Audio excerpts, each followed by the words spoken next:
Tiež máš niekedy po výzve na aktualizáciu chuť spraviť s počítačom toto?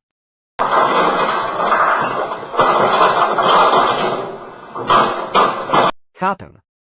Hlavne keď akurát potrebuješ pracovať. Klasika.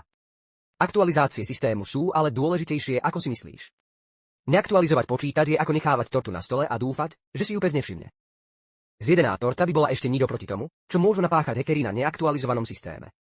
Aktualizácie chránia pred využívaním známych chýb, hackeri cielia na známe chyby, na ktoré sú staré systémy stále zraniteľné.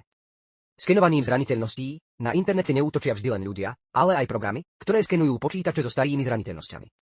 Šírením vírusov, ktoré hľadajú a zneužívajú nezaplátané systémy a páchajú škody.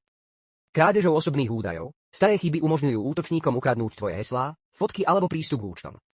Aktualizácie taktiež vylepšujú chod systému a niekedy prinášajú aj nové funkcie. Tak do toho neodkladaj to na čas, kedy bude neskoro.